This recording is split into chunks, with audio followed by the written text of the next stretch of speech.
We are live. I always feel I don't want to get into the gremlins at work, but we have just sorted audio. So Rach is currently zooming in on a phone, actually. So fingers crossed the quality is all still there. It's a pleasure to be back. As ever with these types of forums, broadcasts, whatever you want to call them, we are wanting to hear your questions. So fingers crossed we get a few people throwing a few messages out. I've got a couple of questions that got sent to me privately, which would be really good to get into. And thank you very much for everyone that is attending. Rach, a pleasure to be back. How are you? It is a pleasure. Hopefully the sound holds out given the drama of the last few minutes. Yeah, it's good to be back.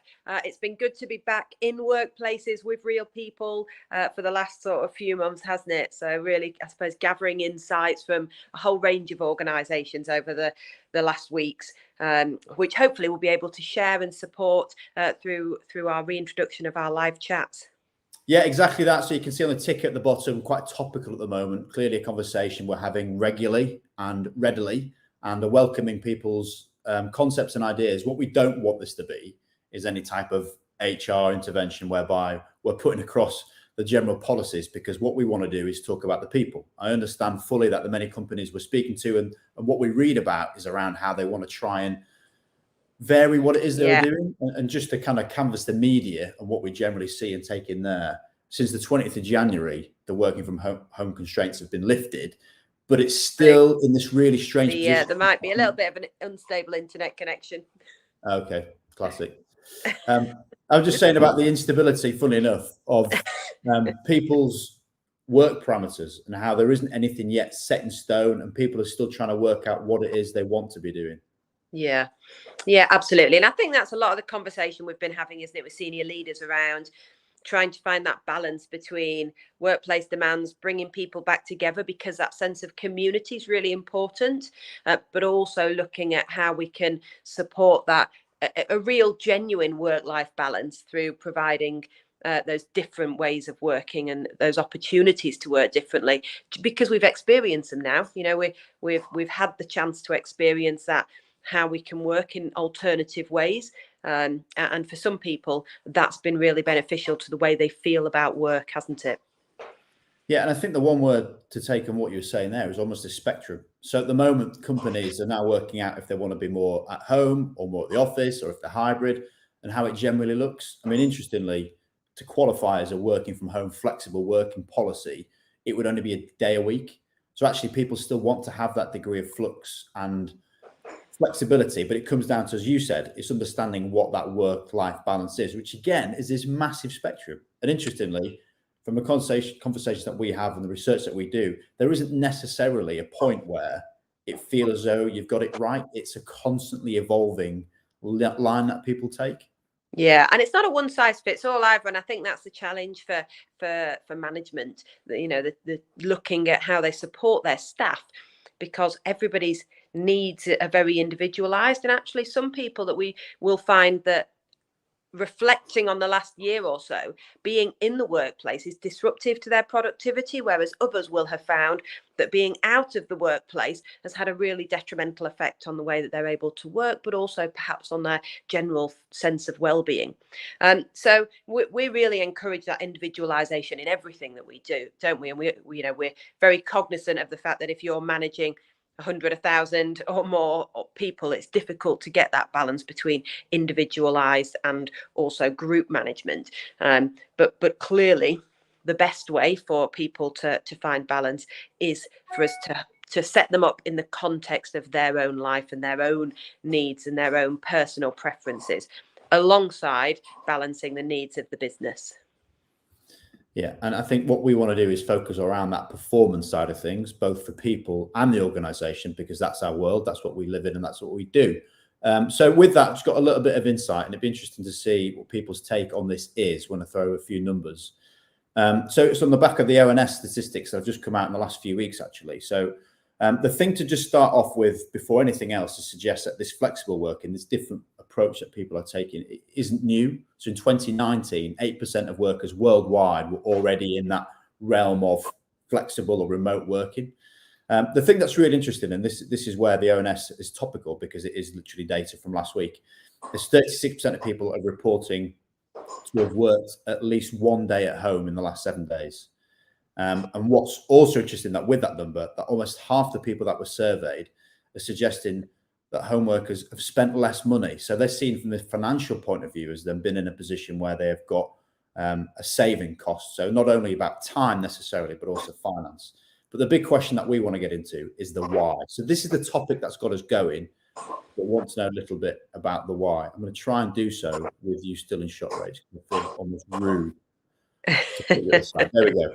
So the magic of the platform has shined through. So this is what I think is really powerful, and this is what I'd love to get into with you, Rach, and our insight around performance.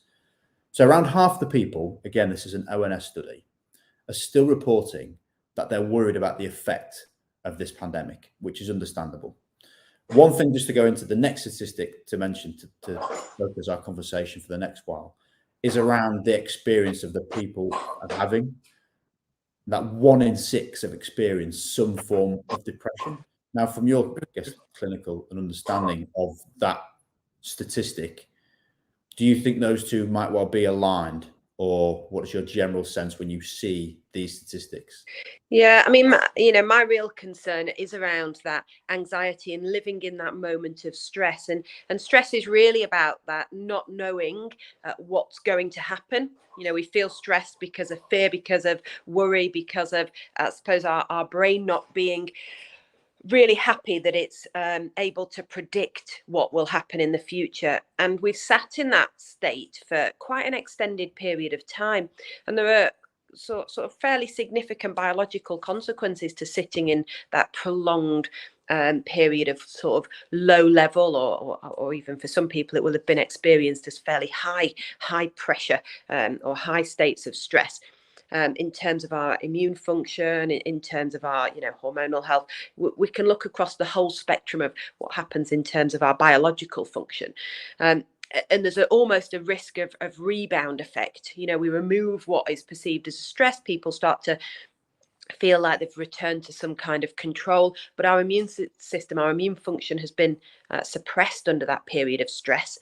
So then we end up with this almost rebound response, and there are some risks associated with that.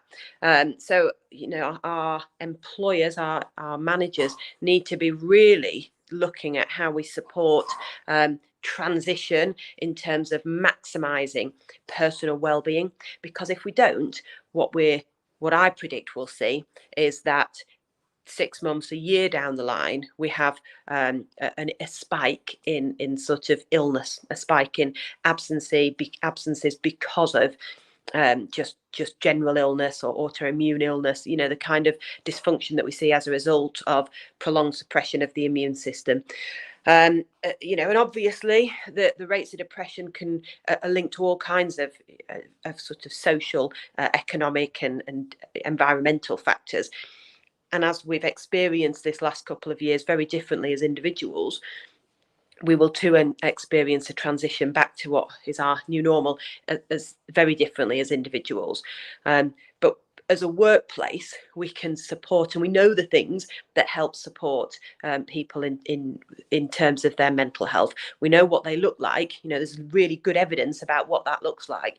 And it's in the employer's interest to really support people in transitioning back to the workplace with their well-being as the priority, because if we don't, the cost to the business will be greater. It's interesting, isn't it? There's a few things to pick off there, and actually the one thing you say that's really pertinent in what we're talking about is actually the recognition that to be able to have a conversation whereby 1 in 6 people think they are in this realm of depression. The reflective nature of that is a positive to take, that because they're actually understanding what it is that they are in terms of their mindset. But also the interesting part of it is the financial question. And clearly, we don't want to get into the debate around return on investment when we're talking about people and performance. But it is actually cited that for companies with fewer than 50 employees, they're saving nearly £4,000 a month. So one of the things that people suggest is, right, well, if there's going to be this allocation of finances towards people, performance, well-being, whatever it's called, as part of the agenda of the company, what spend is it going to come under? And this is where, actually, if you start looking at the face of it, there's massive amount of savings to be made in other areas. But the one fundamental part of which we could not have had a better lesson about in the last 2 years is prioritizing the well-being of people. Because unless they are in an environment where they feel safe, protected, performing at their highest level, then everything in that business is potentially going to be failing as a result of it, because people are the priority. And this is where, start to look at the final point on this, where companies are still working out what it might well look like. How much conversation and communication is actually happening with those individuals to say, right, we're pretty blanket within this, but actually, how do you want to be working? What are your metrics? And what for them is about productivity? What do you think about that, Rach? Well, productivity is affected, isn't it, quite significantly. If half your workforce is reporting that they feel stressed, the cognitive consequences of stress mean that per hour of work you'll get less output, and the quality of that work will probably be less than it would be otherwise. So there's a real, I suppose, incentive for employers purely looking at productivity and performance to support their staff in managing that response to stress, and being able to, cope with the stress of the workplace, but also to cope with that whole life, that whole person, in terms of that stress response, because it means they're more productive and they work quicker, and what they produce will benefit the business in a greater way. So it's a no-brainer really for me in terms of looking at where we invest. If we invest in people and invest effectively in people, and I think that's the key, effective investment that doesn't just tick a box to say we're doing well-being, whatever that looks like. How are you measuring your well-being? How are you looking at whether behaviour change has been created? That's the key, because we can give information, and I could stand here all day and give information about the factors that have an impact on a person's productivity, their performance and their well-being. But unless there's a measurement around, has that made a difference in terms of an individual's behaviour, all it is information. And it's information that very often is lost in the mire of information that we receive every day. Becomes data. We'll not get too much into data, but it's a lovely caption of having data without information. You can't do the same the other way around. It's one point just to mention on this. I had a cracking conversation yesterday around the concept of applied well-being, which for me was an absolute jaw dropper, because the person was talking about well-being policies being one thing, but actually applying them being a completely different thing. And that is exactly as you just said. It's about not just necessarily talking about the measures, it's doing them, and not necessarily being too underpinned by whatever the bottom line metric is, although clearly that's important, but actually more anecdotally, how are people feeling now? How were they? And what's the projection for forward timeline on it? So I think, start really thinking about what the application is. How do you like the concept of applied wellbeing, Rach? Yeah, well, that's a question that I always ask when I'm coaching individuals is, what will that look like? I'm going to improve my whatever, sleep, food, nutrition, exercise, movement, my time management, however, but what will it look like? And I think that's the really critical key. If we can visualize what day to day the steps look like in order to make our policy, actionable, put into practice, to make it measurable, then we're on the right tracks. If it's just words or goals or aspirations, the translation of that into change for our staff and in terms of change to their health and well-being probably is really limited. The what does it look like is really that key question for me. Well, another question for you, Rach, because I know you love them. This was sent to me actually on LinkedIn. So I just transcribed it into the box here. But basically, people have been asked the question, how would they like going forward? And there's a degree of, I guess, a lack of clarity from their part. But what would be suggestions around how to really work that out? Yeah, what about thinking about your energy? We think a lot about how we manage our energy, don't we? But look across the last week, the last month. Where were the moments, where were the periods in your day, in your week, where you felt really energized, where you were really productive, where you were able to complete your tasks, and where you didn't feel like you were under the kibosh because everything was overwhelming? Then we can look at what were the common denominators in that. Was it the environment I was in? Was it the conversations I'd had before? Was it the structure of the week, the way that travel had been introduced? Whatever it was, once you have a little bit of a collection of how did my week look, what did I feel, and how productive was I, and how happy did I feel at the end of the day, then you're able to start to reflect on, this is what works best for me.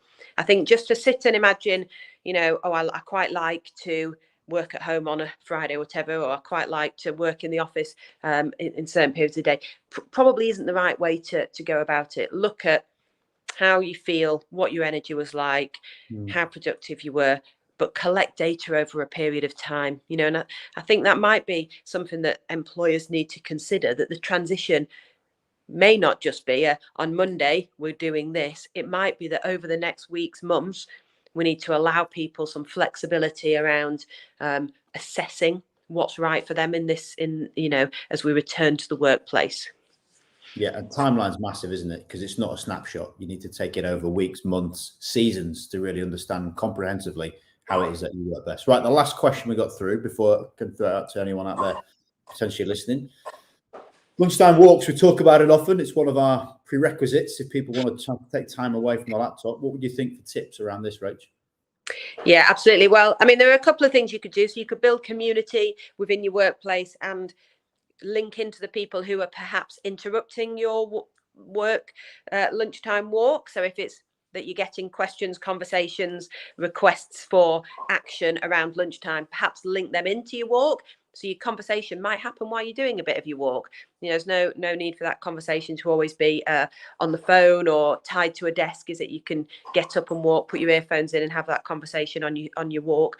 The getting outside and moving is a really critical part, that key part. So although ideally you would have some break away from those language skills, particularly if you're spending all day typing and having conversations, if that's not possible in the workplace, then look at how you can combine it. How about for you? What would your tip be around that?